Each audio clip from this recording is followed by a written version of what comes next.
हरे कृष्णा प्रभु जी, दंडवत हरे प्रणाम। कृष्ण। ओम नमो भगवते वासुदेवाय। ओम नमो भगवते वासुदेवाय। ओम नमो भगवते वासुदेवाय। मदेक बंधो मत संगिना मदगुरु मन महाधना मन्निषुतारका मद भाग्य मदानंद नमोस्तुते। नारायणं नमस्कृत्यं नरं चैव नरोत्तमं देवीं सरस्वतीं व्यासं ततो जयमुदीरयेत्। नष्टप्रायेषु भद्रेषु नित्यं भागवत सेवया भगवती उत्तमा श्लोके भक्तिर्भवति नष्टकी। मूकं करोति वाचालं पङ्गुं लङ्घयते गिरिं यत्कृपातमहं वन्दे परमानन्दमाधवम्। कृष्णाय वासुदेवाय देवकीनन्दनाय च नन्दगोपकुमाराय गोविन्दाय नमो नमः। नमः पङ्कजनाभाय नमः पङ्कजमालिने नमः पङ्कजनेत्राय नमस्ते पङ्कजाङ्घ्रये। बोलो श्रीमद्भागवतम की जय, श्री रूपादि की जय, श्री राधा गिरधारी की जय। आज की कक्षा में सभी भक्तों का स्वागत है। हम श्रीमद् भागवतम का अध्ययन कर रहे हैं। हम श्रीमद् भागवतम के दूसरे स्कंद के दूसरे अध्याय का पठन कर रहे हैं। अभी कल हमने 27वें श्लोक तक पढ़ा था, जिसमें हमने अब तक देखा है कि किस तरह से जो योगी होता है वो मुक्ति के मार्ग को क्रॉस करता हुआ आगे बढ़ता है। उसको क्रम मुक्ति बताई गई है, वो आगे कैसे बढ़ता है। और हमने कल वो देखा था कि किस तरह से सत्यलोक तक पहुंचा है। उसके आगे की चर्चा आज हम करेंगे। जो भक्त पढ़ना चाहते हैं वो अपने हैंड रेज रखें। तो हम प्रारंभ करेंगे मंजू गुप्ता माता जी आपसे। हरे कृष्णा। 28वां श्लोक पढ़ना है। माता जी आवाज धीरे आ रही है आपकी बात। हरे कृष्णा। तो हाँ प्रभु जी, अब ठीक है। हेलो। और धीरे ही है माता जी आपकी, रिलेटिवली जैसे हमेशा आती है उससे धीरे आवाज। बट आप ट्राई कीजिए, देखते हैं। ततो विशेषम प्रतिपद्य निर्भयस्तेनात्मनो अनलमूर्तिर्वरवरत्वनरम ज्योतिर्मयो वायुम उपेत्य काले वायवात्मनाकं बृहदात्म मलिलिंगम। सत्यलोक पहुंचकर भक्त विशेष रूप से अपने सूक्ष्म शरीर से अपने स्थूल शरीर जैसी पहचान में निर्भय होकर समाविष्ट हो जाने में समक्ष होता है और क्रमशः वह भूमि से जल, अग्नि, तेज तथा वायु की अवस्थाएं पार करता हुआ अंत में आकाश की अवस्था में पहुंच पाता है। तात्पर्य: जो व्यक्ति आध्यात्मिक पूर्णता तथा अभ्यास से ब्रह्मलोक या सत्यलोक तक पहुंच जाता है, वह 3 विभिन्न प्रकार की सिद्धियों को प्राप्त करने का पात्र बन जाता है। अगर कोई व्यक्ति अपने पूर्व पुण्य कर्मों के कारण कोई विशेष लोक प्राप्त करता है, तो वह अपने आनुपातिक पुण्य कर्मों के ऐसा आधार पर ही ऐसा स्थान पाता है। जो व्यक्ति विराट या हिरण्यगर्भ की पूजा करके स्थान प्राप्त करता है, वह भी ब्रह्मा की मुक्ति के साथ साथ स्वयं मुक्त हो जाता है। किंतु जो व्यक्ति भक्ति के बल पर स्थान प्राप्त करता है, जिसका यहाँ पर विशेष रूप से उल्लेख हुआ है, वह ब्रह्मांड के विभिन्न आवरणों को भेद कर अंततः परम अस्तित्व से परिपूर्ण वातावरण में अपने आध्यात्मिक स्वरूप को प्रकट कर पाता है। शील जीव गोस्वामी के अनुसार सारे ब्रह्मांड गुच्छ के रूप में एक दूसरे के ऊपर या नीचे स्थित है और इनमें से प्रत्येक में 7-7 आवरण है। जल में अंश इन सप्तावरणों से परे होता है और प्रत्येक आवरण अपने पूर्ववर्ती आवरणों से 10 गुना अधिक विस्तृण होता है। जो भगवान इन सारे ब्रह्मांडों को अपनी श्वास से सर्जित करते हैं, वे इन ब्रह्मांडों के कुछ के ऊपर शयन करते हैं। कारण सागर का जल ब्रह्मांड के ऊपर से आवरण से पृथक स्थित रहता है। ब्रह्मांड को आवृत करने वाला जल भौतिक होता है, जबकि कारण सागर का जल आध्यात्मिक होता है। फलस्वरूप यहाँ जिस जल के आवरण का उल्लेख हुआ है वह समस्त जीवों के मिथ्या अहंकार का आवरण माना जाता है। यहाँ एक एक करके भौतिक आवरणों के क्रमिक मुक्ति का जो उल्लेख हुआ है वह भौतिक स्थूल शरीर के मिथ्या अहंकार की अवधारणाओं के क्रमश मुक्त होने तथा उसके पश्चात सूक्ष्म शरीर में तब तक लीन रहने की प्रक्रिया है जब तक भगवत धाम के परम क्षेत्र में शुद्ध आध्यात्मिक शरीर प्राप्त न हो ले। सील श्रीधर स्वामी पुष्टि करते हैं कि श्री हरे कृष्णा भगवान माता जी, हरे कृष्णा। हरे कृष्णा प्रभु जी। धन्यवाद। पूजा सिंह माता जी। हरे कृष्णा प्रभु जी। यस।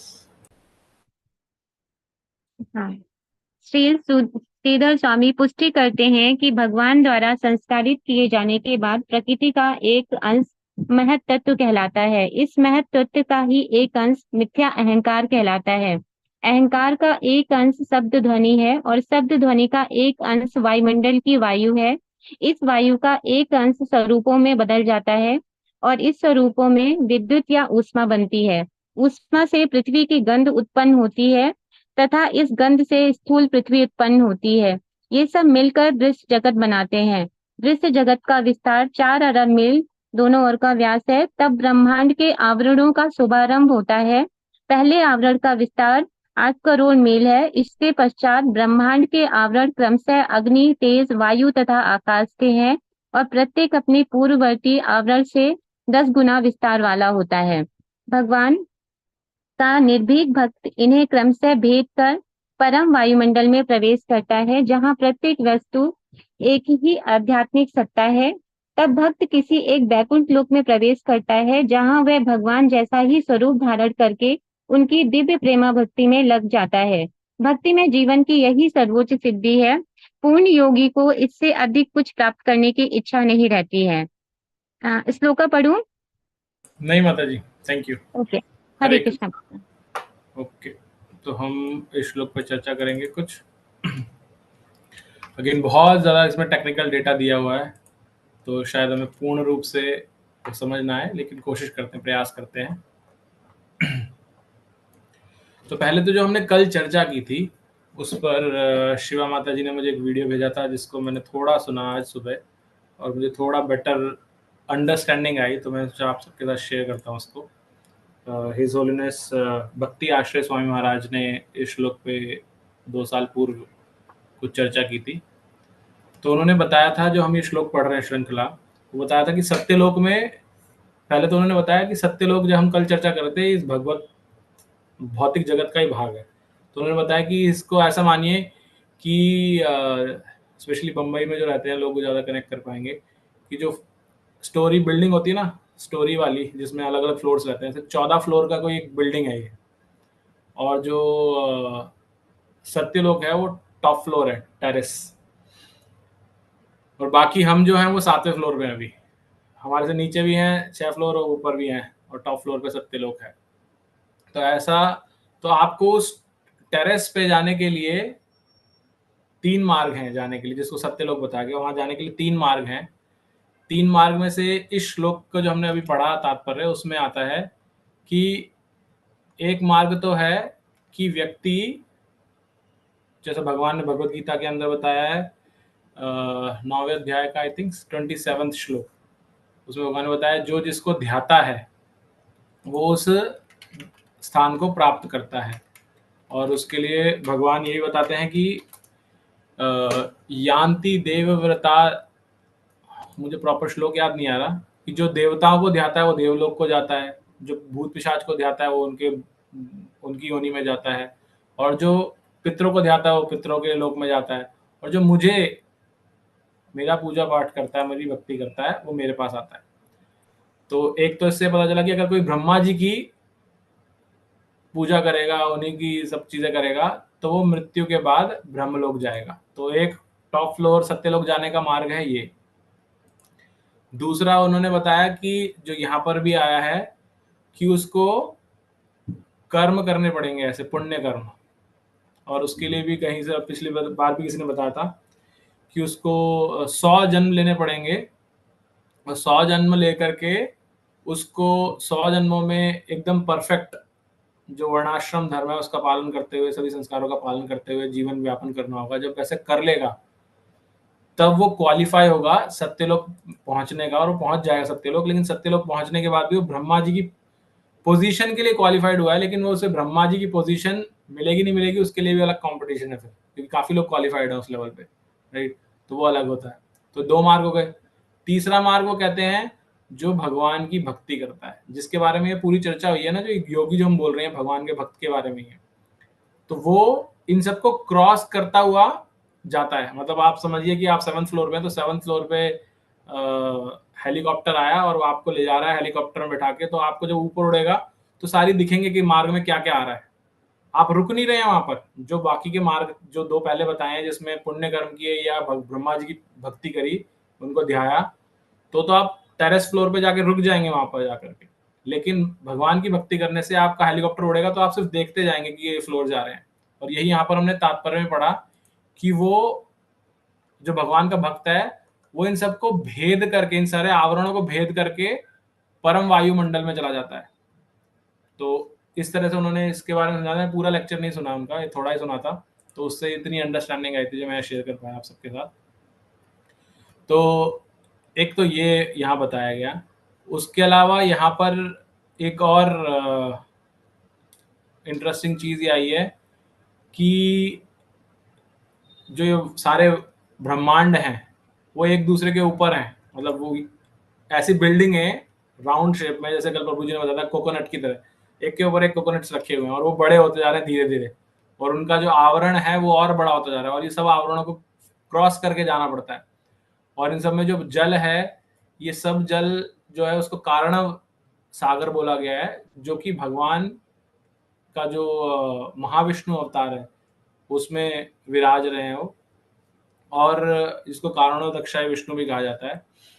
तो वो यहाँ पर उनके श्वास लेने से, उनके रोम रोम से असंख्य ब्रह्मांड प्रकट होते हैं, और जब वो श्वास छोड़ते हैं तब प्रकट होते हैं, जब लेते हैं अंदर तो सब ब्रह्मांड वापस अंदर चले जाते हैं उनके रोम रोम में।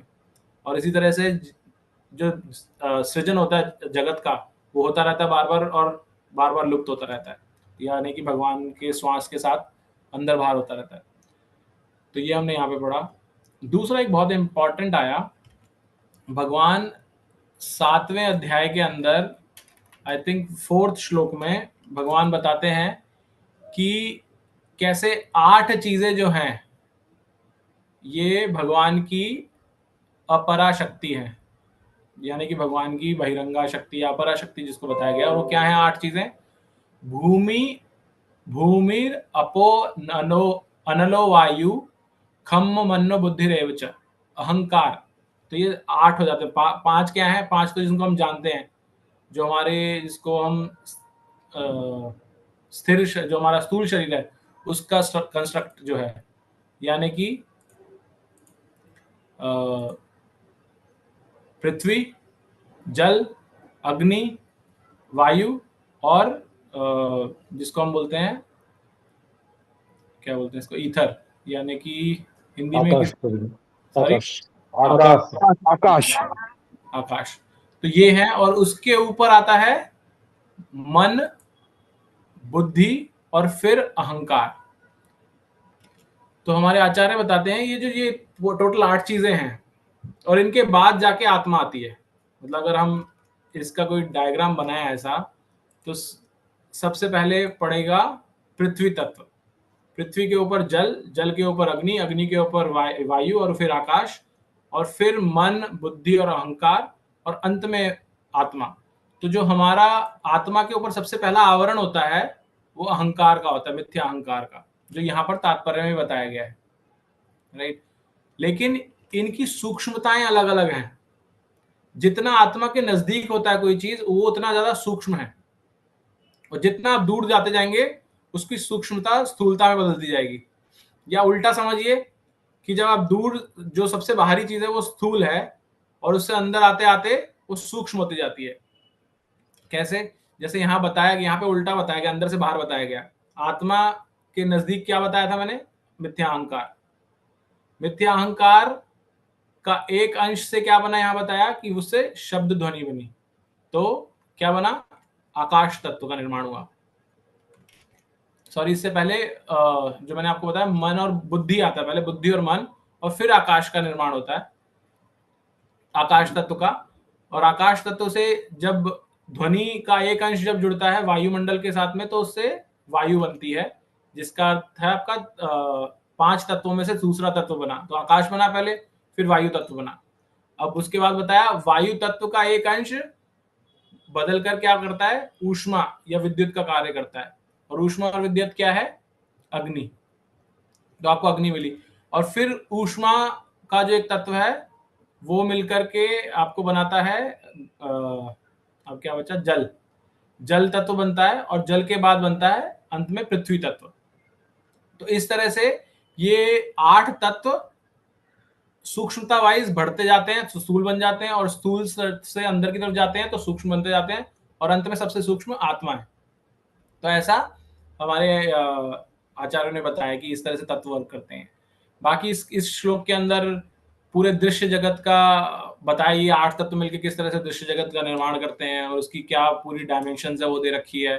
अगेन बहुत सारा टेक्निकल डेटा है, हमें जान करके भगवत धाम जाने में हेल्प नहीं मिलेगी, लेकिन हमें इससे बार बार यही पता चलता है कि हम कितने नगण्य हैं इस पूरी भगवान की लीला के अंदर। क्यों भगवान विभु हैं और हम अणु कैसे हैं? अणु के भी बहुत ही छोटे अणु हैं इतने उसमें, लेकिन हमारा जो मिथ्या अहंकार है जो बिल्कुल आत्मा से सटा हुआ है, बिल्कुल नजदीक है, वो हमें ये एक्सेप्ट नहीं करने देता। तो इनको पढ़ करके चाहे समझ आए ना, लेकिन इतना समझ में अवश्य आना चाहिए कि हम बहुत बहुत ही लघु हैं, बहुत छोटे हैं, इसलिए हमारे अंदर नम्रता बनी रहनी चाहिए लगातार। तो ये हम यहाँ देखते हैं इस श्लोक के अंदर। किसी भक्त को कुछ ऐड करना है, कोई जिज्ञासा अभी तक? श्री कृष्ण प्रभु जी, जिज्ञासा ये थी कि जैसे अहंकार के बाद से वो मतलब आकाश जल वायु अग्नि भूमि तत्व बनते जाते हैं, फिर मन बुद्धि ये कैसे कहाँ मतलब आता है जी? अहंकार के बाद में मन, पहले बुद्धि आता है, फिर मन आता है, फिर ये तत्व बनने शुरू होते हैं साथ में। तो अहंकार से सबसे सूक्ष्म तत्व आत्मा, आत्मा में अहंकार, अहंकार से फिर ये पृथ्वी जल अग्नि वायु आकाश बनने लग जाते हैं, तो ये मन बुद्धि कैसे कहाँ? नहीं, ये मैं वही बता रहा हूँ आपको, यहाँ पे नहीं बताया इसके तात्पर्य के अंदर, लेकिन मैंने जो एक सुना था आचार्यों की वाणी, उसमें बताया गया है कि जो सूक्ष्मता है, तो जो ये तीनों है ये पैकेज है एक तरह से। अहंकार, मन और बुद्धि साथ में ही है, इसको स्थूल सूक्ष्म शरीर बोला जाता है, राइट? लेकिन इलेक्ट्रॉन उनके अंदर भी अगर आप बाइफर्केशन देखेंगे गहराई में, तो सबसे सूक्ष्म अहंकार है, उसके बाद बुद्धि आती है, और सब फिर मन आता है, एंड देन यू गो फिर आकाश, वायु, अग्नि, जल, और फिर पृथ्वी तक, ऐसे आता है। जी प्रभु जी। जी, तो जैसे वो इलेक्ट्रॉन प्रोटॉन न्यूट्रॉन 3 होते हैं, सतरजतम 3 होते हैं, ऐसा ही कुछ? मैं उससे तुलना नहीं कर सकता क्योंकि जी, मैंने कहीं नहीं पढ़ा ऐसा। हरे कृष्णा प्रभु। यस जी, प्रभु। ठीक माता है। जी महत्व की बात समझने की बात कर रहे हैं लगता है। वो 27 जो सारे 27 हमारे अवयव हैं, तो वो स्थूल और ये मिला के 8 तो यही हो गए ना प्रभु जी। तो जी सारा जैसे सब इंद्रियां भी आएंगी उसमें, तो सारा। फिर 5 कर्म इंद्रिया, 5 ज्ञान इंद्रिया और 5 तन मात्रा, 15 जी वो हो गए, 8 ये हो गए, 15 और 8 23। और मन बुद्धि अपना जो आत्मा परमात्मा ये हो गए 25, और तमोगुण सतोगुण रजोगुण 28। तो इन 28 से पूरा संसार सब कुछ वही बना है, सारे की सारी चीजें उससे ही बनी हुई हैं एक्चुअली। जैसे किचन में खाना बनाते हैं तो दाल जी रोटी चावल बेसिक चीजों से बनता है। तो ये जो जी सारी जो कैलकुलेशन है इसमें 28 तत्व हैं, जो मैंने किसी क्लास में सुना था प्रभु जी। तो जी ये मतलब 5 तन्मात्रा, 5 ज्ञान इंद्री, 5 कर्म इंद्री, 5 तन्मात्रा, अच्छा 15 तो ये हो गए। ये 5 आगे स्थूल। आएगा, अभी सारा आगे आएगा ये सब। जी प्रभु जी, हरे कृष्ण। करेक्ट। ठीक, हरे कृष्ण प्रभु जी, धन्यवाद। ओके, हरे कृष्ण। धन्यवाद माता जी। ओके, तो आगे बढ़ते हैं। नेक्स्ट कल्पना गोयल माता जी, आप पढ़िएगा।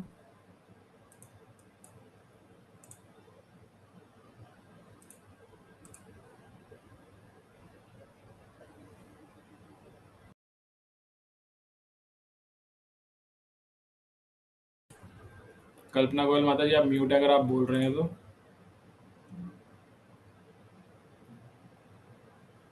ओके, आप रहने दीजिए। कुसुमलता माता जी। हरे कृष्ण प्रभु जी।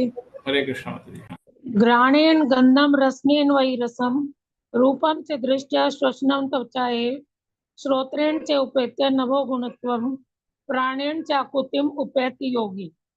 इस प्रकार भक्त विभिन्न ज्ञानेंद्रियों के सूक्ष्म विषयों को पार कर जाता है, यथा सूंघने से सुगंधि को, चखने से स्वाद को, स्वरूप देखने से दृष्टि को, संपर्क द्वारा स्पर्श को, आकाशीय पहचान से कान के कंपनों को तथा भौतिक कार्यकलापों से इंद्रियों को। तात्पर्य, आकाश से परे सूक्ष्म आवरण है जो ब्रह्मांडों के प्राथमिक आवरणों के समान है। ये स्थूल आवरण सूक्ष्म कारणों के आंशिक अवयवों के विकास है। इस तरह योगी या भक्त स्थूल तत्वों के विलीन होने के साथ साथ सूंघने से सुगंध जैसे सूक्ष्म कारणों का परित्याग कर देता है। इस तरह शुद्ध आध्यात्मिक स्फुलिंग स्वरूप जीव सारे भौतिक कलमश से शुद्ध होकर भगवत धाम में प्रवेश करने के योग्य बन जाता है। हरे कृष्ण माता जी, थैंक यू। नंदिनी माता जी, आप पढ़िएगा नेक्स्ट। हरे कृष्ण प्रभु जी। हाँ जी। सभूत सूक्ष्मेन्द्रिय सन्निकर्षम मनोमयम देवमयम विकार्यम संसार घट्टा सहतेन याति विज्ञान तत्वम गुण सन्निरोधम। इस तरह से भक्त स्थूल तथा सूक्ष्म आवरणों को पार करके अहंकार के स्तर में प्रवेश करता है। उस अवस्था में वह भौतिक गुणों रजो तथा तमो गुणों को इस उदासीन बिंदु में विलीन कर देता है और इस तरह वह सतोगुणी अहंकार को प्राप्त करता है। इसके पश्चात सारा अहंकार वह तत्व में विलीन हो जाता है और वह शुद्ध आत्म साक्षात्कार के बिंदु तक आ जाता है। तात्पर्य, जैसा कि हम कई बार बता चुके हैं, शुद्ध आत्म साक्षात्कार अपने आप को श्री भगवान के सनातन दास के रूप में स्वीकार करने की शुद्ध चेतना है। इस तरह मनुष्य श्री भगवान की दिव्य प्रेममय सेवा की अपनी मूल स्थिति से पुनः स्थापित हो जाता है, जैसा कि अगले श्लोक में स्पष्ट बताया जाएगा। श्री भगवान से किसी प्रकार का पारिश्रमिक पाए बिना या अन्य रूप में श्री भगवान की दिव्य प्रेममय सेवा करने की यही अवस्था तभी प्राप्त हो सकती है जब भौतिक इंद्रिया शुद्ध हो तथा इंद्रियों की मूल शुद्ध अवस्था पुनः प्राप्त हो जाए। यहाँ पर यह सुझाया गया है कि इंद्रियों को योग के द्वारा शुद्ध किया जा सकता है। इसमें स्थूल इंद्रिया तमोगुण में लीन हो जाती है और सूक्ष्म इंद्रिया रजोगुण। मन का संबंध सत्वगुण से होता है, अतएव यह देवमय कहलाता है। मन की पूर्ण शुद्धि तभी संभव हो पाती है जब मनुष्य श्री भगवान का सनातन दास बनने की धारणा में स्थिर हो जाता है। अतएव सत्व की कोरी उपलब्धि भी भौतिक गुण है।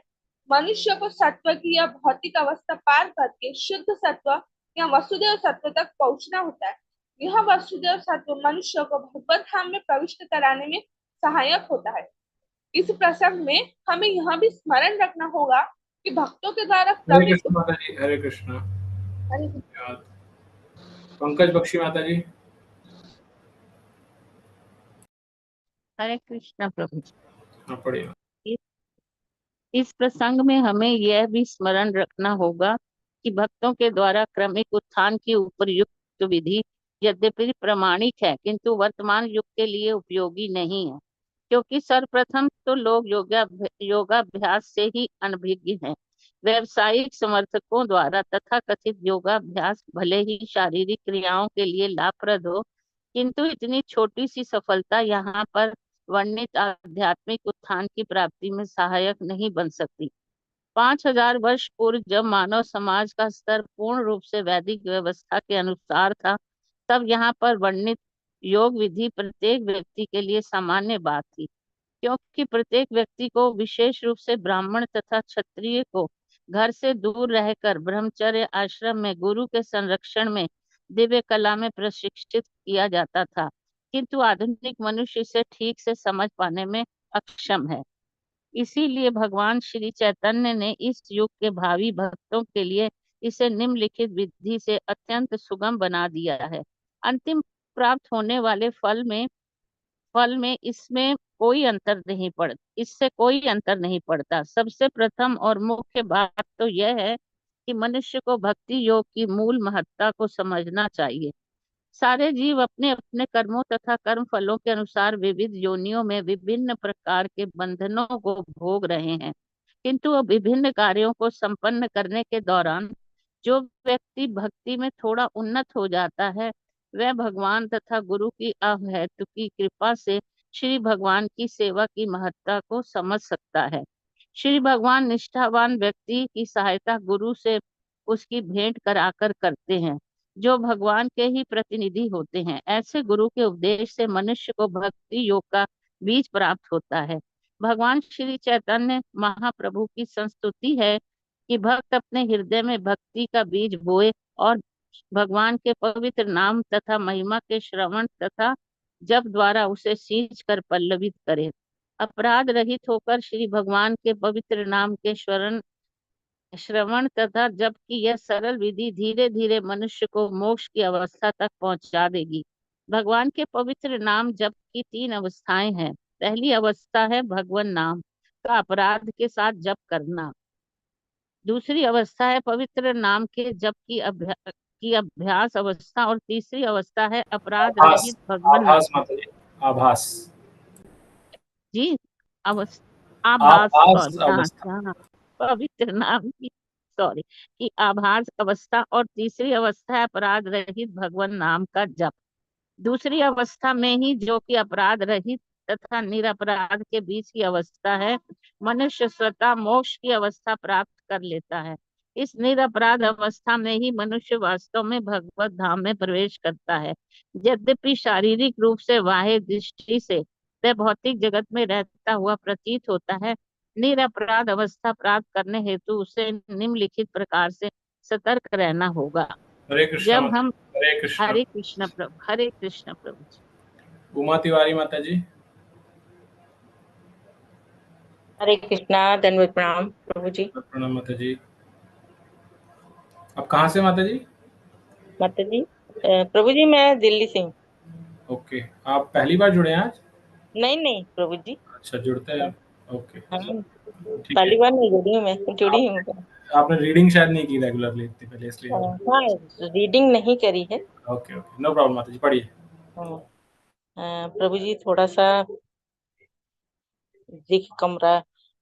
प्रसिद्ध अभ्यास से हृदय में पहले से बोया हुआ बीज अंकुरित हो उठेगा और जैसा कि ऊपर उल्लेख हो चुका है कि नियमित सिंचाई करने से भक्ति योग की लता बढ़ने लगेगी। ठीक से पालन पोषण करने से यह लता इस हद तक बढ़ जाएगी कि वह ब्रह्मांड के अवतरणों को माता जी यहाँ से पढ़ना था। कुछ छूट गया माता जी को। ये जब हम श्रवण तथा कीर्तन की बात करते हैं, ये यहाँ से पैराग्राफ ऊपर से माता जी।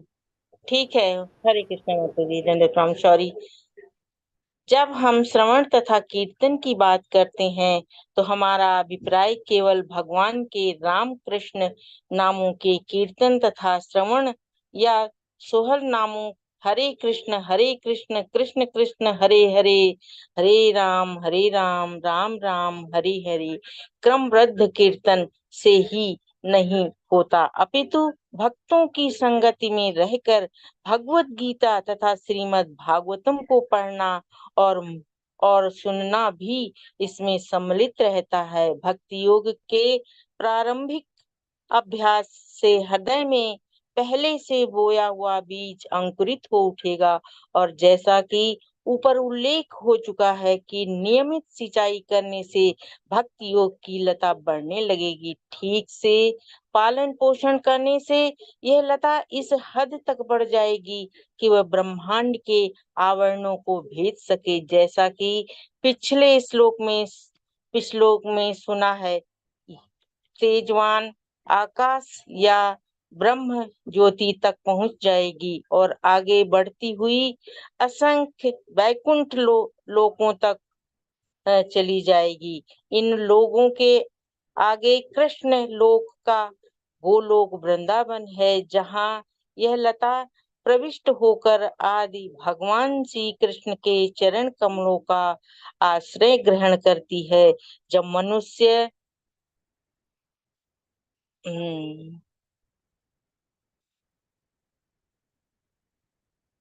होती है तब भगवत प्रेम रूपी वृंदावन में स्थित जब मनुष्य गोलोक वृंदावन स्थित भगवान के चरण कमलों तक पहुंच जाता है तो वो श्रवण तथा याचन की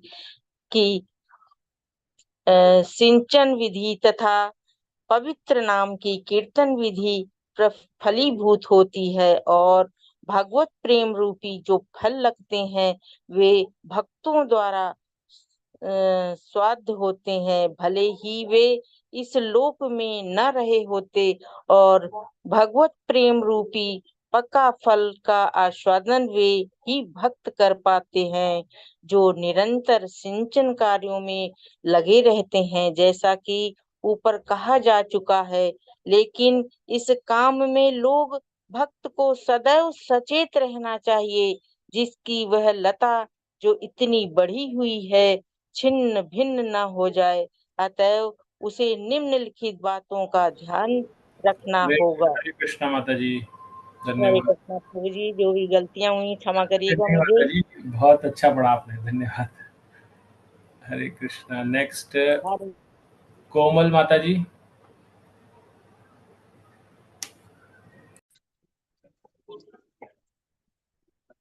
हरे कृष्णा प्रभु जी। हाँ माता जी, पढ़िए। शुद्ध भक्तों के चरणों पर किए गए अपराध की तुलना उस प्रमथ हाथी से की जा सकती है। अत्यंत सुंदर उद्यान में घुस जाने पर उसे विनष्ट कर देता है। मनुष्य को चाहिए कि शुद्ध भक्तों के चरणों पर ऐसे अपराध न करने के लिए अपने को सावधान रखे। जिस प्रकार मनुष्य एक लता की रक्षा चारों ओर बड़ा बनाकर करता है, ऐसा हो सकता है कि सिंचाई के कारण बाढ़ बनाकर करता है। ऐसा हो सकता है कि सिंचाई के कारण कुछ खरपतवार भी उग आए, अतः जब तक ऐसे खरपतवार को समूल नष्ट न कर दिया जाए तब तक मुख्य लता या भक्ति योग की लता की वृद्धि अवरुद्ध हो सकती है। वास्तव में ये खरपतवार है। भौतिक भोग, आत्मा को ब्रह्मा में पृथक अस्तित्व के बिना लीन करना तथा धर्म, अर्थ, काम व मोक्ष के क्षेत्र में अन्य अनेक सांसारिक इच्छाएं अन्य खरपतवार भी है, यथा शास्त्रों के नियमों का उल्लंघन, वृथा की व्यस्तताएं, पशु हत्या तथा भौतिक लाभ, प्रतिष्ठा एवं सम्मान की लालसा। यदि पर्याप्त सावधानी नहीं बरती जाए तो सिंचाई से केवल खरपतवारों की वृद्धि होगी। स्वस्थ लता ठिगनी रह जाएंगी, जिससे उसमें भगवत प्रेम रूपी फल नहीं लग पाएंगे। अतएव भक्तों को चाहिए कि प्रारंभ में ही विभिन्न खरपतवारों को समूल नष्ट कर दे, तभी मुख्य लता का स्वस्थ विकास हो सकेगा और वह ठिगनी नहीं रहेंगी। ऐसा करने पर भक्त को भगवत प्रेम रूपी फल चखने को मिलता है और वह अपने इसी जीवन में भगवान कृष्ण के साथ रह सकता है तथा पग पग पर भगवान के दर्शन कर सकता है। जीवन की सर्वोच्च सिद्धि है भगवान की सतत संगति में जीवन का निरंतर सुख भोगना, और जिसने इसका स्वाद चख लिया है वह किसी और तरीके से भौतिक जगत के किसी क्षणिक भोग की कामना नहीं करता। हरे कृष्णा प्रभु जी। हरे कृष्णा माता जी, धन्यवाद। हाँ जी, तो अजय अगारे प्रभु जी भी हैं कॉल में। आगरे, सॉरी आगारे नहीं, आगरे। हरे कृष्णा प्रभु जी, आप हैं? आप दिखते रहे प्रभु जी, शायद व्यस्त होंगे। अभी हमारी कॉल स्टार्ट होने से पहले प्रभु जी से बात हो रही थी मेरी, और उनकी जिज्ञासा कुछ इसी तरह की थी, तो शायद भगवान ने उन्हीं के लिए उत्तर भिजवाया इस पूरे श्लोक के तात्पर्य के अंदर। तो हम इस पर चर्चा करते हैं। तो हमने पीछे 2 श्लोक पढ़ा, एक छोटा श्लोक पढ़ा जिसमें सूक्ष्म आवरणों के बारे में बताया। जैसे हमने भी चर्चा की थी कि आकाश के परे बहुत ही सूक्ष्म आवरण हैं जिसके अंदर आंशिक अव्यय हैं, और उन सब जैसे सुगंध और ये सब चीज़ें आई थी उसके अंदर, और ये बताया गया था कि उनको परित्याग करके उसके बाद आत्मा शुद्ध होती है। और फिर हमने पढ़ा था कि भक्त स्थूल और सूक्ष्म आवरणों को पार करने के बाद में अहंकार के स्तर पे आता है, वहाँ पर वो सतोगुणी अहंकार को प्राप्त करता है पहले, और फिर वो सारा का सारा उसका अहंकार महत तत्व में लीन हो जाता है। और फिर शुद्ध आत्म साक्षात्कार प्राप्त होता है। ये हम पिछले ऑलमोस्ट 10 श्लोक से तो पढ़ रहे हैं सब चर्चा। अभी मैं हैंड्स डाउन करके आप सबसे पूछना चाहता हूं कि जो हमने पढ़ा है अभी तक पीछे, वो आपको कितनी सरलता से याद है। आप हैंड रेज कीजिए अगर आपको याद है तो, जो हमने पढ़ा है पिछले 10 श्लोकों के अंदर। कोई है जो हैंड रेज करके बता सकता है? ठीक है, मैं प्रश्न बदलता हूं। आप में से किन भक्तों को भक्ति की एबीसीडी पता है? वो हैंड रेज करें।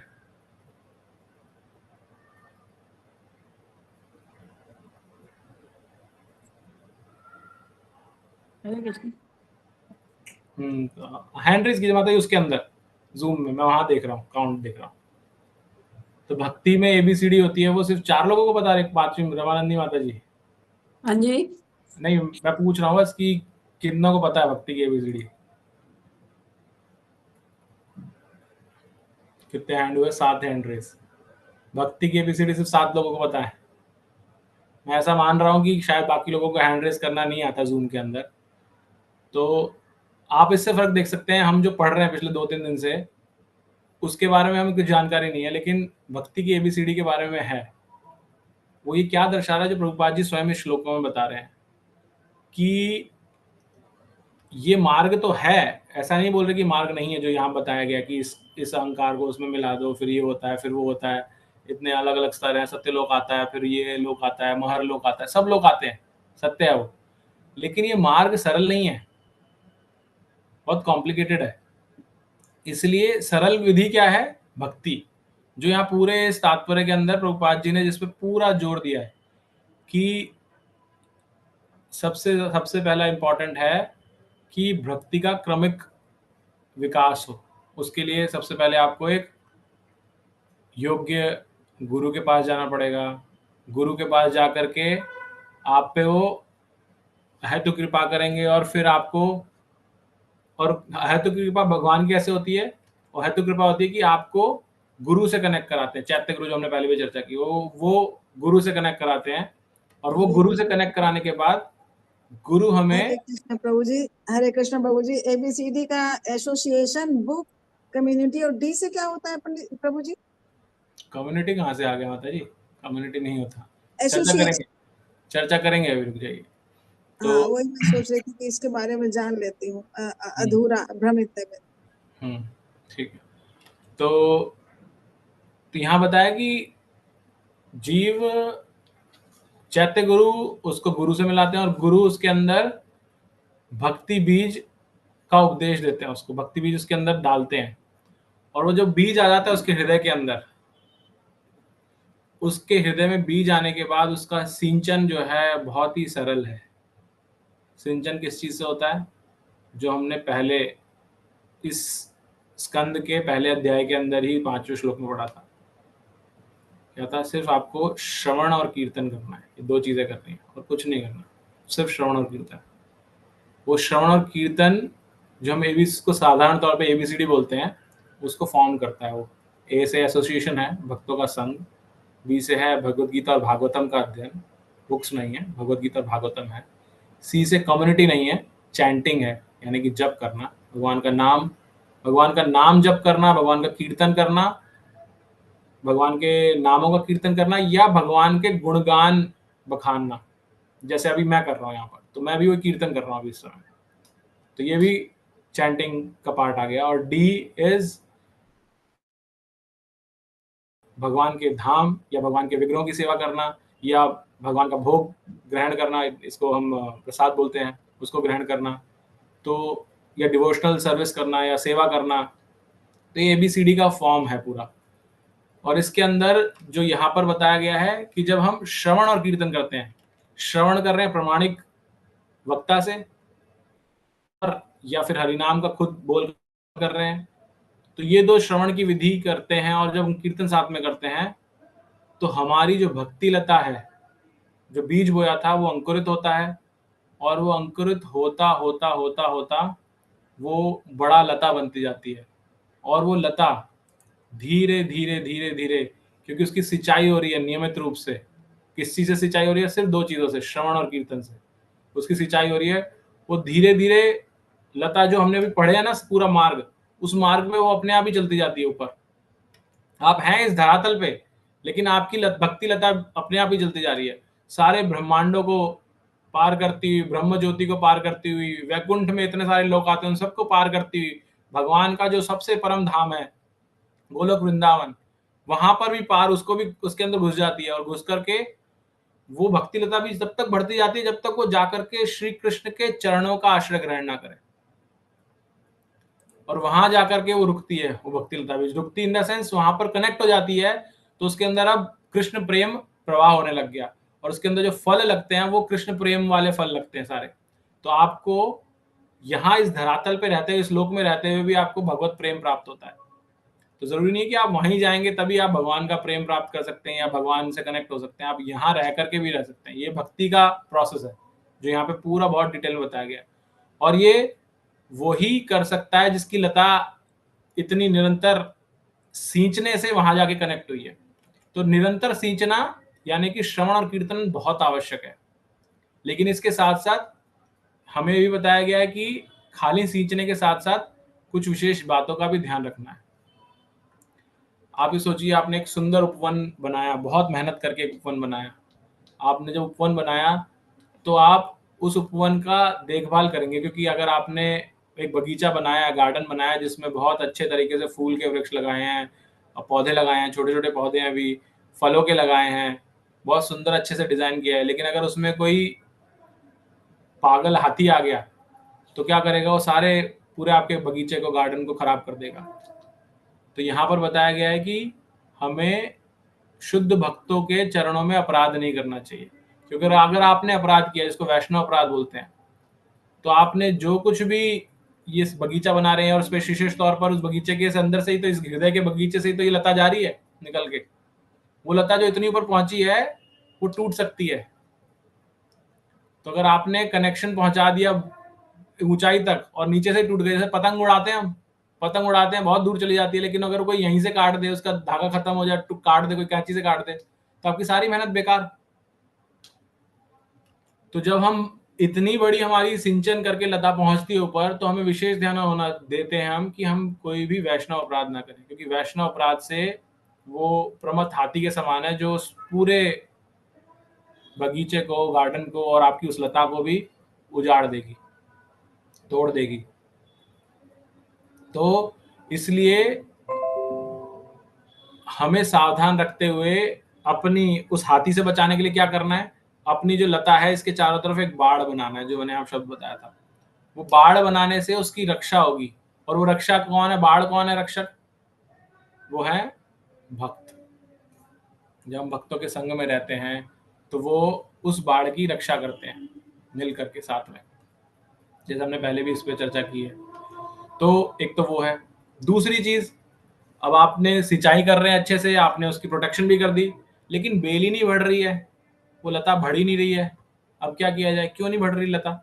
आप गार्डनिंग, आप में से जो जो लोग जानते हैं गार्डनिंग, वो जानते हैं कि गार्डनिंग के अंदर अगर आपने इन चीज़ों का ध्यान नहीं दिया कि उसकी किस तरह से ग्रोथ होनी चाहिए, एक सेकेंड, उसकी उस लता की ग्रोथ किस तरह से होनी चाहिए, तो वो ग्रो नहीं करेगी।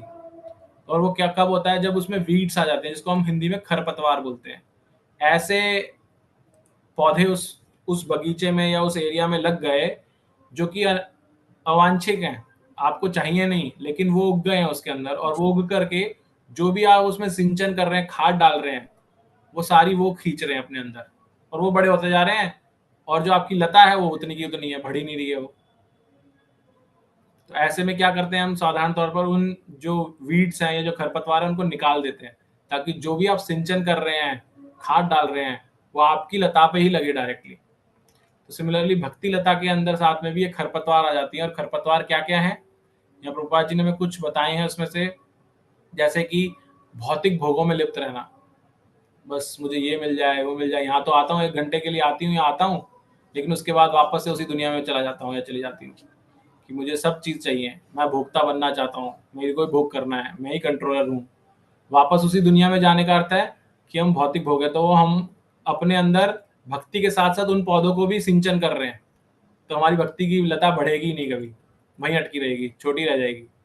या हम ये सोचे कि हम धर्म अर्थ काम मोक्ष इस टाइप की इच्छाएं रखते हैं अपने अंदर, जो पहले ही बताया गया कि जो भक्त है वो इन तरह की इच्छाएं रखता है, क्योंकि ये क्या है, ये भी खरपतवार है भक्ति के मार्ग में। या हम जो शास्त्रों में नियम बता रखे हैं उनका उल्लंघन कर रहे हैं, पशुवध कर रहे हैं, या अपने आप को, जिसको भागवत में हमने जो श्लोक पढ़े उसमें बताया श्रम एव ही केवलम, हम अननेसेसरी चीजों में बिजी हैं जहां पे आवश्यकता ही नहीं है आपको। इसी अध्याय की शुरुआत में था ना कि क्यों सब करना है, सिर्फ आत्मा और शरीर के लिए जितना मिनिमम चाहिए उतना ही एफर्ट डालना चाहिए, बाकी समय भगवान की भक्ति में या भगवान से कनेक्ट करने में लगाना चाहिए। तो जब आप व्यर्थ की व्यस्तताएं कर रहे हैं तो वो भी वही है। या हमारे अहंकार को बढ़ावा देना कि हमें प्रतिष्ठा मिले, सम्मान मिले, इस तरह की इच्छाएं रखना, तो ये क्या है, ये सब के सब कहीं ना कहीं किसी रूप में आपकी भक्ति लता जो है उसका जो आप सिंचन कर रहे हैं, वो उसका सारे का सारा सिंचन खुद ग्रहण कर रहे हैं और आपकी भक्ति लता को बढ़ने नहीं दे रहे। और ये हम सबके साथ है, इंक्लूडिंग मी। अगर हम भक्ति में कुछ समय से हैं और हमें लग रहा है कि हम भक्ति में बढ़ नहीं रहे हैं, हम सुन तो बहुत रहे हैं, हम बहुत श्रवण करते हैं, पिछले 1 साल से, 1.5 साल से, 2 साल से सुन रहे हैं, लेकिन हमारे अंदर तो कोई ट्रांसफॉर्मेशन नहीं हो रहा, चेंज ही नहीं हो रहा।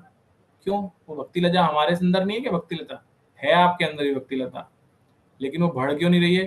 क्योंकि आप एक खरपतवार को साथ में रखे हुए हैं, अपने साथ में आप उनको घाड़ नहीं रहे हैं, और रखे हुए हैं तो इसलिए जो भी आप कुछ ग्रहण कर रहे हैं सारा उन्हीं के पेट में जा रहा है, वो खा रहे हैं उसको। तो ये यहाँ बताया गया है। और अंत में हमें ये बताया गया कि जीवन की सर्वोच्च सिद्धि क्या है? भगवान का सतत संगत करना और सुख भोगना। और जिसने इस चीज को चख लिया यहाँ पे रहते हुए भी, वो फिर भौतिक चीजों में नहीं लगता। लेकिन उससे पहले आपको अभी उस खरपतवार को हटाना पड़ेगा। जब कनेक्ट हो जाएंगे उसके बाद तो आपको अपने आप ही अच्छी नहीं लगेगी, टेस्ट खत्म हो जाएगा। क्योंकि कई लोग कहते हैं ना, हम क्या करें, तो भगवान जब चाहेंगे तब होगा। ऐसा भगवान चाहेंगे जब आप कनेक्ट हो जाएंगे, उसके बाद जब आपकी लता वहां जाके भगवान के चरणों में, श्री चरणों में चली जाएगी। लेकिन उससे पहले तो आपको एफर्ट लेना है। जो हम कल दामोदर लीला की बात कर रहे थे, अगर यशोदा मैया ऐसे सोचती कि भगवान नहीं चाहते मेरा बेटा बंधे, तो मैं क्यों एफर्ट ले रही हूँ, इतना छोड़ देती हूँ एफर्ट लेना, तो बनते ही नहीं भगवान। क्योंकि भगवान चाहते पहले हमारी मेहनत देखना, कितनी शुद्धता है, कितनी सिंसेरिटी है हमारे एफर्ट्स के अंदर। जब वो होता है तब भगवान कुछ सपोर्ट करते हैं हमारे एफर्ट्स को। तो ये हमने यहाँ पर इस श्लोक में चर्चा की। किसी को जिज्ञासा अभी तक, या कुछ ऐड करना चाहता है कोई? हरे कृष्णा प्रभु जी। यस माता जी। जिज्ञासा थी, थोड़ी अजीब सी थी, बट आ रही है कि नाम जप और श्री विग्रह सेवा ये दोनों भक्ति का ही रूप है, पर इन दोनों में श्रेष्ठ क्या है प्रभु जी? मतलब हमें क्या करना चाहिए इन दोनों में से? माता जी, दोनों ही आवश्यक हैं। जैसे हमने अभी स्टार्टिंग में इस अध्याय के अंदर ही पढ़ा था कि आप निराकार में तो लीन नहीं रह सकते, निराकार के अंदर ध्यान नहीं लगा सकते। आपको, अगर आपको बोला जाए कि आपके माता पिता आपने कभी देखे नहीं, रूप नहीं देखा उनका, तो आप कैसे ध्यान लगा सकते हो उनके ऊपर? तो आपको आदान प्रदान करने के लिए एक एंटिटी चाहिए ना। तो भगवान ने अपना दया रूप में अपना विग्रह रूप ग्रहण किया है, ताकि मेरे भक्त मेरे साथ आदान प्रदान कर सके। तो वो अगेन आपके अंदर भाव आ रहा है कि मुझे भगवान के साथ आदान प्रदान करना है, तो आप विग्रह सेवा में लगोगे। तो भगवान ने विभिन्न चीजें दी हैं। अगर आपका नाम जप में आनंद आता है आपको उसके अंदर कि भगवान का आप अनुभव नाम जप से कर पा रहे हैं, तो आप नाम जप में कीजिए। प्रभुपाद जी ने बताया कि नाम जप सबसे, ऐसा बताया कि भक्ति का 99.9% नाम जप है। क्यों बताया ऐसा? क्योंकि नाम जप ऐसी चीज है जो आप किसी भी समय, किसी भी अवस्था में, कहीं पर भी, कैसे भी कर सकते हो। और अंत में, जीवन का जब अंत होगा, जब कोई नहीं होगा आपके पास, आपके हाथ पैर भी नहीं चल रहे हैं, दृष्टि बहुत ही धुंधली हो गई है, या आप कहीं अस्पताल में कोई बीमार हैं, कोई नहीं है वहां पर, तो विग्रहों की तो उस समय सेवा नहीं कर पाएंगे। लेकिन नाम जब आप तब भी ले सकते हैं।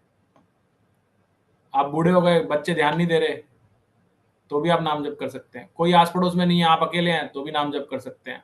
आप बीमार पड़े हुए हैं, कोई नहीं है, तब भी नाम जप कर सकते हैं। तो नाम जप का इतना महत्व बताया गया, इसलिए नाम जप पे तो हमें इसलिए जो हम मॉर्निंग में ही हम नाम जप करने के लिए बोलते हैं कि सुबह सुबह उठते ही ब्रह्म मुहूर्त के अंदर अपना नाम जप कीजिए, क्योंकि वो सबसे इंपॉर्टेंट है।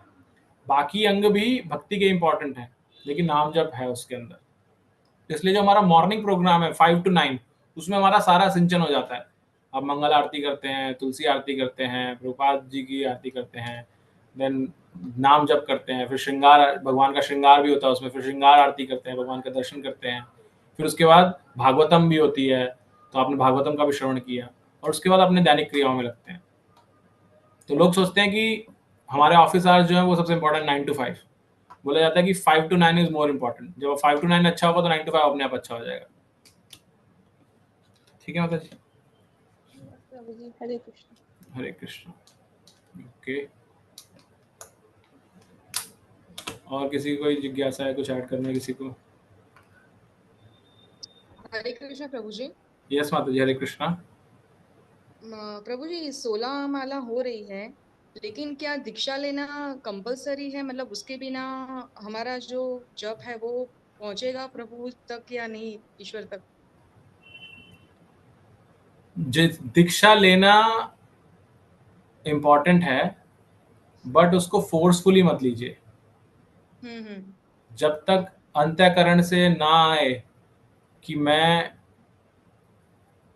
इन महाराज के प्रति समर्पित हो सकती हूँ, इन गुरु के प्रति समर्पित हो सकता हूँ या हो सकती हूँ, तब जाके दीक्षा लेनी चाहिए। अन्यथा आप एक और बड़े गड्ढे में जाके गिर जाएंगे। उसमें आप गुरु अपराध कर बैठेंगे, वैष्णव अपराध के साथ गुरु अपराध कर बैठेंगे, वो और डेंजरस है। तो कोई तो कभी भी दीक्षा ये सोचकर कि मेरा तो जब भगवान तक नहीं पहुंच रहा, या गुरु के बिना तो काम ही नहीं चलेगा, या मेरे तो आस पड़ोस वाले सबने गुरु बना लिए, या मेरे परिवार में बाकी सबकी दीक्षा हो गई, या मेरे मित्र मंडलों में सबकी दीक्षा हो गई, ये सोचकर कभी दीक्षा नहीं लेनी। दीक्षा के लिए जैसे यहाँ बताया, चैत्य गुरु भगवान अपने आप अंतःकरण से आपको मार्ग दिखाएंगे। जब आपकी लता एक लेवल पे आने लगेगी तो भगवान अपने आप दिखाएंगे कि हाँ अभी आप सिंसियर हो रहे हो, आपको अब चाहिए जी, उससे पहले नहीं। ओके, धन्यवाद प्रभु। हरे कृष्ण। प्रभु जी, can I add here one thing? हाँ जी, बोलिए ना प्रभु जी। प्रभु जी, ये माता जी ने जो प्रश्न किया ना, ये क्लास में प्रश्न किया था, तो एक जो हमारे लेक्चर दे रहे थे उन्होंने इस बात का उत्तर ऐसे दिया है, आपने दिया वो बहुत सुंदर है, लेकिन उन्होंने इसको यही कहा कि आप दीक्षा जब होती है ना, तो हमारे जो पूर्व जन्मों के जितने भी हमारे ऐसे कुकर्म किए होते हैं, तो उनका जो पूरे का पूरा जिम्मेवारी गुरु लेके आपको भगवत धाम में ले जाने की वो जिम्मेवारी लेते हैं। तो ये थियरिटिकली ये पर्सन हमारे समझ में आने की चीज है, क्योंकि एक बार जो हम इस जन्म के जो हमारे टेंडेंसीज हैं, जो गलत काम करने की जो हमारी प्रवृत्तियां हैं, वो प्रवृत्तियां भी खत्म हो जाती जब गुरु आपको एक बार स्वीकार कर लेते हैं। और अपने आप भी हम अपनी चीजों में कोशिश तो कर लेंगे किसी भी चीज करने। जैसे हम कोई किताबें, जैसे आप क्लास में आप एग्जाम्पल दे रहे थे, किताब पढ़ के कोई आदमी डॉक्टर नहीं बन सकता है, किताब पढ़ के कोई आदमी वकील नहीं बन सकता है, उसको कोई ना कोई गुरु चाहिए। तो वो हम तो शिक्षा गुरु हैं, जैसे आप शिक्षा दे रहे हो प्रभु जी, और जो दीक्षा गुरु है वो जिम्मेवारी लेते हैं आत्मा की कि मैं आपको भगवत धाम राधा रानी के थ्रू कृष्णा के चरणों में पहुंचा दूंगा। तो उसके लिए यदि हमें आवश्यकता है तो फिर गुरु किसको स्वीकार करे वो एक डिफरेंट विषय है कि किसके प्रति मेरा हो रहा है कि नहीं हो रहा, लेकिन मुझे गुरु तो चाहिए ही। पहले ये समझ में आने की चीज है, क्योंकि हम जो भक्ति करते हैं उसके अंदर में हमारा अकाउंट तो क्रेडिट हो रहा है, बैंक में पैसा जमा हो रहा है कि हाँ ठीक है ये जमा तो हो रहा है, तो उससे फिर नया जन्म फिर तैयार है, वो सतोगुण में मिल जाएगा, वो जन्म वो आदमी के रूप में मिल जाएगा। और वही आदमी के रूप में मिलने के बाद में फिर उसमें कितना भक्ति रहेगा, कितना सतोगुण रहेगा, रजोगुण रहेगा, हमारे हाथ में नहीं है वो, क्योंकि कलयुग में इससे बुरा माहौल आने वाला है। तो इसके लिए बेहतर यही है कि हम एक बार ये स्वीकार तो करें कि यस, हमको यदि भगवत धाम जाना है तो वहां जाने के लिए कोई गाइड चाहिए। जैसे आप हमारे गाइड बने हैं अभी ये दूसरा चैप्टर बताने के लिए। मैं इतने सालों से मैंने जैसे है वैसी ही भागवतम का सेट पूरा मेरे घर में रखा 10 साल से, अभी खुला है, वो आपने शुरुआत करी है खुलाने की। तो ऐसे ही है, बिना गुरु के असंभव है। उस फील्ड पे जिस पे हम चल रहे हैं परमार्थ पे जाना असंभव है प्रभु जी। ये एक क्लास में प्रभु जी ने जो बताया मैंने उसको सारा रिपीट किया प्रभु। हरे कृष्णा प्रभु जी। नहीं नहीं, बिल्कुल सही बोल रहे हैं आप। लेकिन मेरा भय जो था वो मैंने वो सामने रखा कि इस भय से कि गुरु के बिना नहीं होगा, और मैं खुद से तैयार नहीं है कोई व्यक्ति और उसने दीक्षा ले ली और फिर वो अपराध की स्थिति में आ जाएगा। तो वो जैसे मैंने बताया ना, चले तो थे कुछ, वो क्या एक कहावत है ना, दुबे जी चले अच्छा थे, अच्छा, गए गए थे रोजा छुड़ाने नमाज लेके आ गए। कुछ तो दुबे जी चौबे जी बनने चले थे, और कुछ तो ऐसे कुछ कहा, मुझे ध्यान नहीं है, लेकिन अच्छा वो ना नब्बे गए 96 बनने, दुबे बन के चले आए। टोटल लगे के पास, टोटल के पास आइए। हाँ जी, ठीक है। तो आप सब जानते हैं मेरे से बेटर इन कहावतों को। तो वही मेरा भय वही था कि हमें ये ना लगे, तो दीक्षा बहुत अनिवार्य है। अगेन दोबारा से रिपीट कर देता हूँ इस चीज को, गुरु होना बहुत आवश्यक है, क्योंकि वही आपको भगवत धाम ले जाएंगे। लेकिन ले जाएंगे इसका अर्थ ये नहीं है कि आपको जबरदस्ती बैठना है, जबरदस्ती। मतलब आपको पता है दिल्ली जाना है, ट्रेन से ही जा सकते हो आप, तो ट्रेन से जा सकते हो, तो मैं कोई भी ट्रेन में बैठ जाऊँ ऐसा नहीं है, क्योंकि आपको उसमें लंबा सफर करना है। तो इसलिए आपको चुन करके किस गाड़ी में बैठना है वो छांटबीन करके फिर बैठना है। बाद में ऐसा ना हो कि नहीं मुझे तो लोगों ने बोला था, या मुझे तो उन गुरु ने बोला कि दीक्षा ले लो इसलिए मैंने ले ली। ये सब गलत रीजन है दीक्षा लेने के। और इसके लिए सबसे बेटर स्टेप है, जिनको भी ऐसा भाव आ रहा है, इस्कॉन के अंदर एक कोर्स होता है, ISKCON disciple course, IDC IDC बोलते हैं उसको। आप उस कोर्स को कर लीजिए, जरूरी नहीं आपको दीक्षा लोगे तो ही करना है वो कोर्स, लेकिन आप वो कोर्स करोगे तो आपके कॉन्सेप्ट गुरु के बारे में काफी चीजें क्लियर हो जाएंगी। वो फ्री ऑफ कॉस्ट होता है शायद, या फिर 500 रुपये फीस होती है उसकी, ऐसा कुछ है। हाँ जी, थैंक यू प्रभु जी। हरे कृष्ण प्रभु जी। यस, हरे कृष्णा माता जी।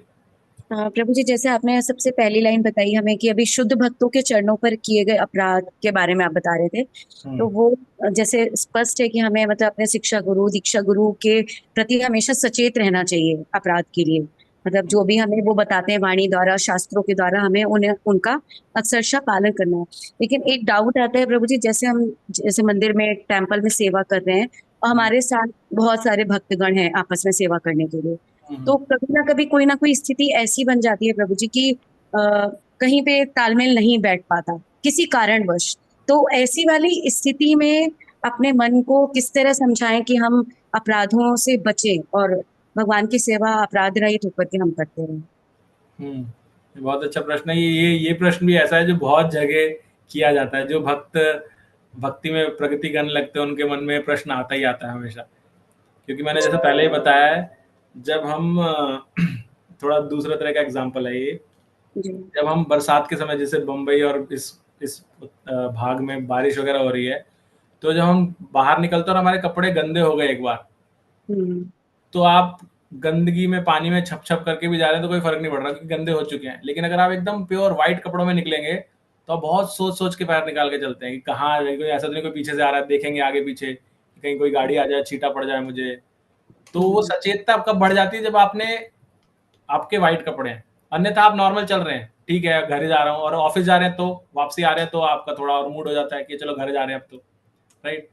तो सेम चीज हमारे साथ भी होती है कि ये प्रश्न तब आके खड़े होते हैं जब हम भक्ति में प्रगति करने लगते हैं और हमें लगता है कि मेरी लता को कहीं नुकसान ना हो जाए, इतनी मुश्किल से मेहनत करके इसको सींच रहे हैं हम लोग। तो उसके लिए चैतन्य महाप्रभु ने जो हमें शिक्षाष्टकम में 8 श्लोक बताए हैं वो बहुत महत्वपूर्ण है इसके सिंचन के लिए। और उसमें जिस तरह से बताया गया है कि किस तरह से आपको ध्यान देना है कि आप मिथ्या इसमें नहीं है कि मेरा आदर होना चाहिए, आपको आदर सबको करना है, लेकिन मेरा आदर हो ऐसा नहीं भाव रखना चाहिए। आपको सहिष्णु होना चाहिए, आपको विनम्र होना चाहिए। तो जब ये 3-4 क्वालिटीज हम डेवलप करेंगे अंदर से और सतर्क रहेंगे, ज्यादा बेटर हो पाएंगे। 1 सेकंड रुकिएगा, गेट रुकिएगा।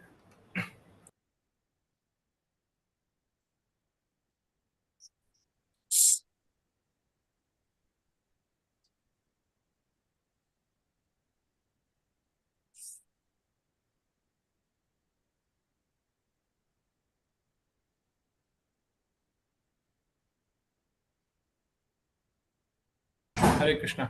हाँ, तो मैं जैसे ये बता रहा था, तो उन चीज़ों को ध्यान रखने से होता है इसमें अलग अलग बहुत सूक्ष्मताएं हैं इसके अंदर। कई बार भक्त होते हैं जिनकी मंदिर के अंदर मैनेजमेंट की सेवा होती है।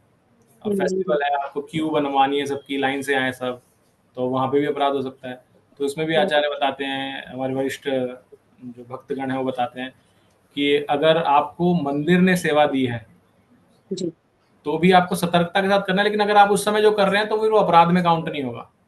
और वहां पर फिर वही एग्जाम्पल हम अच्छे से समझ सकते हैं कि अगर आप एक फौजी बॉर्डर पे जो करता है, लोगों को गोली मारता है, तो उसको अपराध नहीं लगता ना। लेकिन अगर वही फौजी घर पे छुट्टी पे आया और उसने किसी का मर्डर कर दी, गोली चला दी किसी के ऊपर, तो उस पर कोर्ट केस हो जाता है। तो वो अपराध कब बना? जब वो घर पे है, उसके पास कोई ऑथराइजेशन नहीं है और वो चीज कर रहा है।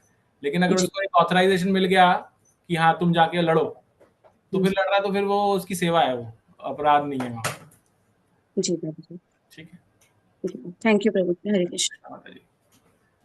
हरे कृष्ण प्रभु जी। यस कृष्ण माता जी। प्रभु जी ऐसा भी कहते हैं ना कि अगर हमने मन में भी वो बात सोच ली तो वो भी अपराध है। मतलब किसी भक्त के बारे में अगर हमको मन में भी आ गया ऐसा तो वो भी अपराध है। पर वो तो फिर अभी तो मतलब हम बहुत बड़े भक्त बने नहीं है, तो वो तो आता ही रहता है मन मैं वही में। तो बता रहा हूँ ना, ये सूक्ष्मता है, जितना गहराई में जाएंगे उतनी सूक्ष्मता है। आप हरे बिल्कुल कृष्ण। हाँ बोलिए प्रभु जी। प्रभु जी, एक तो कलयुग में मन के अपराधों को गिनती नहीं होती है। ये स्टैंडर्ड डेफिनेशन है, सारी क्लासेस में बोला गया है। नहीं तो फिर तो कोई भगत बन ही सकता नहीं। मन के बारे में मैं आगे से बोल रहा हूँ। अरे ये जो गौरा जगन्नाथ प्रभु है ना, मन में सोच रहा हूँ कि ये ऐसे फालतू बातें कर रहे। और हरि बोल। प्रभु जी आवाज आ रही है? हाँ जी, हाँ जी, आ रही है। हाँ, तो प्रभु जी मन में एक बात सोच रहा हूँ, लेकिन आगे से आपको नमस्कार कर रहा हूँ। तो ये जो मन के जितने भी तकलीफें हैं, एक तो इनका प्रभाव नहीं पड़ता है, और लेकिन मन से ही बात एक्शन में आती है। दूसरा, एक क्लास के अंदर ये भी बताया कि हमारे जीवन में जितने भी पीपल, सिचुएशन एंड थिंग्स, तो सिचुएशन मतलब अच्छी या बुरी सिचुएशन, और लोग जिनको हम जानते हैं या अनजाने में, और जो चीजें हमारे पास में है, ये भगवान ने ऑर्गेनाइज की है हमको प्यूरिफाई करने के लिए।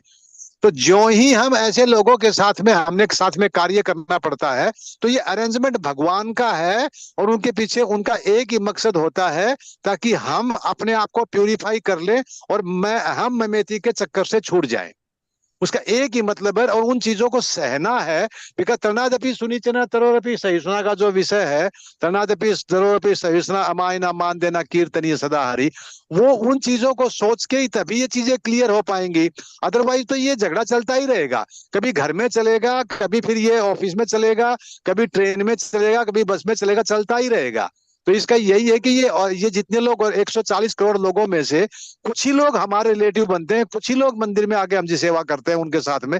तो वो लेन देन सेटलमेंट करना है, उनको छोड़ देना चाहिए और थोड़ा आगे बढ़ना चाहिए। जो मानसिक जितने भी अपराध हैं, उनका प्रभाव हमारा उसका पाप में गिनती नहीं होती है।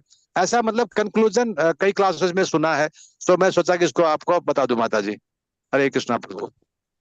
नहीं प्रभु जी, जैसे कि मान लो हम मंदिर में गए, मेरे साथ हुआ ऐसा कि जैसे हमने प्रसाद पाया और उन्होंने तो प्लेट धोने की लाइन में लगे हुए थे। एक भक्त आए, मेरी प्लेट एक तरफ करी, अपनी प्लेट धोने लग गए।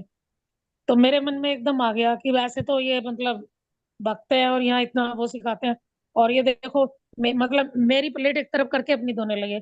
तो ये अपराध का मतलब जो मैंने सोचा। माता जी एक एग्जांपल देता हूं छोटा सा।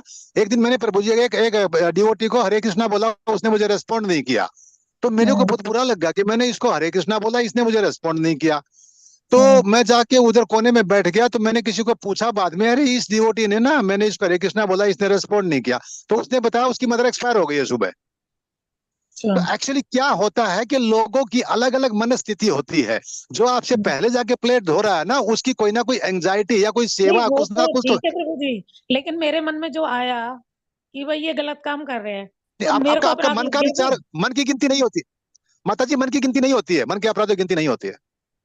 अच्छा, हाँ, वो कितना भी मन में आप मन में सोचते रहो, उसकी कोई गिनती नहीं होती जब तक एक्शन में मत आइए आप उसको। प्रभु जी की मंदिर में सेवा लगी, तो जैसे कि हमारी तो सेवा थी सब्जी वगैरह की काटने की और पूरी बेलने की, और कुछ की थी एसी वाले हॉल में वो करवाने की, ये जो करवाते हैं आरती वगैरह, तो मन में आ जी गया एकदम से, देखो ये मतलब दूसरे बड़े डिवोटी है ना, इनकी सेवा इतनी अच्छी जगह लगा दी, हमारी जगह पे मान लगा दी। प्रतिष्ठा, वो खरपतवार प्रभु जी बता रहे हो ना अभी, वो खरपतवार है माता जी। वो हाँ, वो पूजा, लाभ, मान, प्रतिष्ठा, चार चीजें। पूजा मेरी होनी चाहिए, मेरा मान होना चाहिए, मेरी प्रतिष्ठा होनी चाहिए, और ये कंपैरिजन होना चाहिए। ये आएगा क्योंकि हम लोग भक्ति में प्रगति कर रहे हैं। जब आप भक्ति हाँ में ठीक है, प्रगति करते हैं तो ये खरपतवार है, इसको उखाड़ के फेंकना है, मतलब उसमें ध्यान नहीं देने का है। वही एक पॉइंट है, ध्यान दोगे तो उधर अटक जाओगे। हरे कृष्णा माता जी। ठीक है प्रभु जी, हरे हरे कृष्ण। हरे कृष्णा। हरे इसको कृष्णा प्रभु दूसरी जी। तरह भी दे मैं सकते हैं। एक इसको सेकंड, दूसरी हरे तरह कृष्णा भी दे प्रभु जी, सकते हैं मैं जो कुछ ऐड करूं? हाँ, एक सेकंड। हरे कृष्णा। यस गौरव विधि प्रभु जी। हाँ, जो माता जी का प्रश्न था, जो अभी हम चर्चा कर रहे थे ना, मैं इसको बहुत रिसेंटली, अभी जन्माष्टमी गई है, और जन्माष्टमी में मेरे पास में मैंने भी सेवा करी थी, तो मैं अपना एक प्रैक्टिकल एग्जांपल देता हूँ। मेरे को फॉर्चुनेटली दोनों जन्माष्टमी में, पिछली जन्माष्टमी में और इस जन्माष्टमी में, जो मुझे सेवा मिली थी, वो सेवा दोनों कॉमन थी। मेरे को द्वारपाल की सेवा मिली थी, जो जय विजय की जो सेवा होती है ना, वो वाली सेवा थी। और हम सबको पता है कि जो जय विजय की जो सेवा है, उसमें सबसे ज्यादा श्राप मिलते हैं। तो मैंने दोनों जन्माष्टमियों में भर भर के श्राप लिए हैं। तो इस तरीके की सिचुएशन वहां पर एंट्रेंस पे मतलब रेगुलरली क्रिएट होती है। तो इसको थोड़ा सा हम इस तरीके से समझ सकते हैं, चाहे हम कोई सी भी सेवा कर रहे हो। दो चीजें हैं, एक तो अहंकार। हमें अपनी सेवा का अहंकार नहीं होना चाहिए कि जो हम सेवा कर रहे हैं, तो उस सेवा से भी कभी कभी अहंकार आ जाता है कि इस सेवा को मैं अपने तरीके से करूंगा या करूंगी, और कोई इसमें मुझे डिस्टर्ब नहीं करेगा, पहली चीज। और दूसरा आता है भाव। हमें ये देखना चाहिए कि हमारा सेवा का भाव क्या है। एक्चुअल में हम सब सेवा किस लिए कर रहे हैं? भगवान को प्लीज करने के लिए। तो अगर उस सेवा को करते समय हमें लगता है कि कोई और इसे थोड़ा और बेटर कर सकता है, जिससे भगवान ज्यादा प्लीज हो सकते हैं, तो हमें उससे हटना नहीं चाहिए। जैसे फॉर एग्जाम्पल, किसी को यदि सुबह मॉर्निंग उसमें प्रोग्राम में अगर किसी को आरती गाने की सेवा मिली है, और वहां पर कोई सीनियर वैष्णव या महाराज आ गए, तो भगवान किसकी आरती से ज्यादा प्रसन्न होंगे? हमारी आरती से या गुरु महाराज की आरती से? तो हमें तुरंत ऑफर कर देना चाहिए कि वो आरती करें। तो इसी प्रकार हमारी सेवा का भाव भी यही होना चाहिए कि पहली चीज तो हमें अहंकार नहीं होना चाहिए। दूसरी चीज, हमें हमारा भाव होना चाहिए भगवान को प्लीज करने का। और तीसरा, कॉन्फ्लिक्टिंग सिचुएशंस जो हैं वो आती रहेंगी, उस समय हमें ध्यान देना चाहिए अथॉरिटी के ऊपर। हम जब टेम्पल में सेवा करते हैं तो सबके ऊपर कोई ना कोई अथॉरिटी होती है, ग्रुप होता है, जिस ग्रुप का कोई ना कोई संचालन कर रहा होता है। तो हमें हमेशा अपना जो ग्रुप है, उसके जो संचालन की जो अथॉरिटी है, उनका ध्यान रखना चाहिए कि अगर कोई ऐसी सिचुएशन क्रिएट हो रही है, तो हमें उससे अपने आप को बचा के रखने के बेटर है कि उसे आगे पास ऑन कर दे, अपनी अथॉरिटी को दे दे कि ये सिचुएशन है, कोई अपराध ना हो जाए, तो आप प्लीज इसे डील कीजिए, मैं सेवा में फोकस करता हूँ।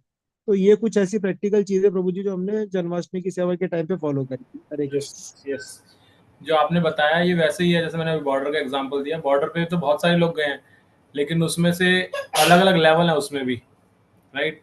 तो उसमें निचले लेवल पे उसकी रेस्पॉन्सिबिलिटी छोटी है, उससे ऊपर वो जो उसका जिसको उसकी रिपोर्टिंग है उसकी हायर रेस्पॉन्सिबिलिटी है। लेकिन अगर नीचे वाला बिना ऊपर वाले से पूछे उसका कार्य करने लगेगा जो उसकी रेस्पॉन्सिबिलिटी है, तो उसके ऊपर भी केस हो जाता है।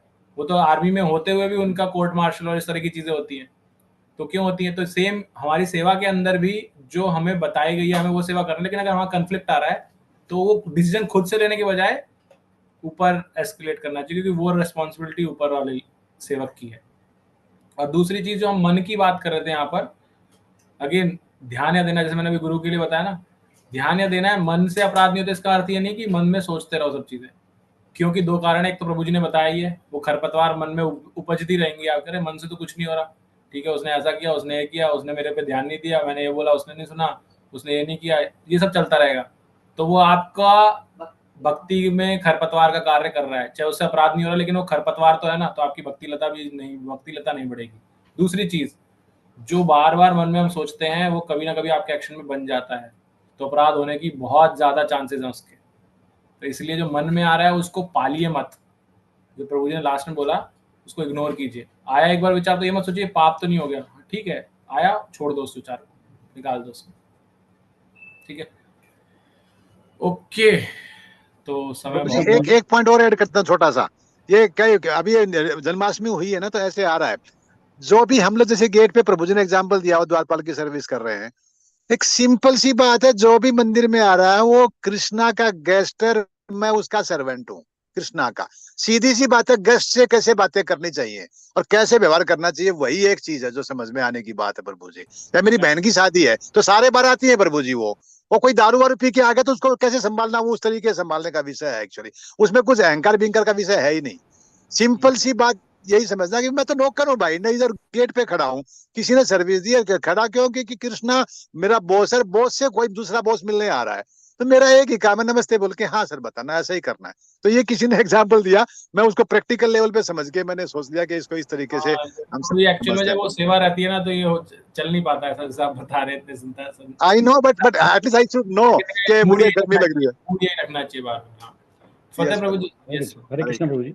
मैं तो उस पर अपना दे रहा था ओपिनियन, जो माता जी ने बताया था कि एसी में ड्यूटी लगी है, वो तो एसी में बैठे हैं और यहाँ गर्मी में हम सेवा कर रहे हैं, सब्जी काट रहे हैं, तो उसमें हम ये पॉजिटिविटी, ये भाव भी ला सकते हैं कि हमें भी उस लेवल तक पहुंचना है ताकि हम भी एसी में सेवा कर सकें। एक तो ये तो एक सोचने वाला मन की जो बात कर रहे हैं। अच्छा, मन को ही हम कारण मानते हैं कि मन जो कुछ कर रहा है मन से ही हो रहा है, लेकिन यहाँ प्रभु जी जो इस श्लोक में जो हमने अभी पढ़ा 30 वाला, इसमें मन को सबसे शुद्ध बताया है इन्होंने। इसका क्या, इसमें क्या अर्थ है इनका? जैसे हम या आपने बताया था कि आत्मा जो है, मन प्रभु जी शुद्ध है अपनी शुद्ध मतलब प्योर स्टेट के अंदर, लेकिन मन क्या है, रिपोजिटरी है। जो हमारे संस्कार बोलते हैं वो सारे मन में ही जमा होते हैं। तो वैसे तो शुद्ध है जब अपने ओरिजिनल स्टेट में है, लेकिन वो कलुषित होकर के, संस्कारों से कलुषित होकर के उसके अंदर सब चीजें भर गई हैं। तो और उसी को क्लीनिंग है। इसलिए जब हम ये शिष्टाष्टकम का सबसे पहला मंत्र ये आता है, चेतो दर्पण मार्जनम, उस चित्त का मार्जन करना, कि उसमें बहुत गंदगी धूल मिट्टी बस गई है संस्कारों की वजह से, तो उसका मार्जन सिर्फ हरिनाम ही करता है। हरे कृष्ण प्रभु जी। ये तो बड़ा, ये अब जो है मन का, मैं तो इसको अब तक समझता था सबसे गंदी चीज मन ही है, लेकिन ये तो मन तो वाकई शुद्ध स्वरूप है। तो इसका मतलब मन की गलती नहीं है, वो हमारे जो संस्कार उसमें निहित है, या जिससे हमने उसको कलुषित ऐसा बना दिया। जैसे हम दर्पण को साफ कर रहे हैं लेकिन वो मुंह में काली पत्ती है वो नहीं देख रहे,